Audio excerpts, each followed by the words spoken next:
Hello, my name is Richmond Davis. I'm the Republican candidate for Congress in Maryland's 7th Congressional District, running against Elijah Cummings. I would like to discuss today Social Security. Social Security is popularly known in political circles as the third rail, that is to say, to be avoided. And that is what Congress has been doing, and certainly Elijah Cummings in particular. Mr. Cummings is 67 years of age. One would think he'd have a particular interest in the survival of Social Security and Medicare. But he hasn't taken the policies or supported the policies that are necessary to do that. Rather, he stuck his head in the sand, and like the rest of his Democratic brethren, he has chosen to kick the can down the road. And one must honestly say that involves a lot of Republicans too. President George W. Bush in the mid-1990s proposed a revamping of the Social Security system with a heavy influx of privatization. That is something that should be revisited, because the simple fact of the matter is Social Security as presently constituted is dying. What do I mean by that? Well, the trustees of the Social Security Trust estimate that Social Security will run out of money in 15 years, and that Medicare will run out of money in 10 years.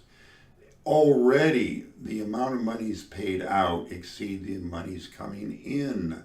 So it is a path which will result in insolvency unless we take corrective action. To give you an illustration of the depth of the problem, in 1945, the number of people paying taxes to support Social Security was approximately 42 people for every one beneficiary. Now, in the year 2018, it's under 3 to 1. That is not something that could be allowed to continue. But Elijah Cummings has his head in the sand. His attitude is, first of all, I'm sure, I don't need to deal with it because I am in a heavily gerrymandered district, so touching the third rail is something I not only don't need to do, but even if I were to address the problem, I'd still be okay. Yet he refuses to display the courage to confront the reality. He owes that obligation to the voters.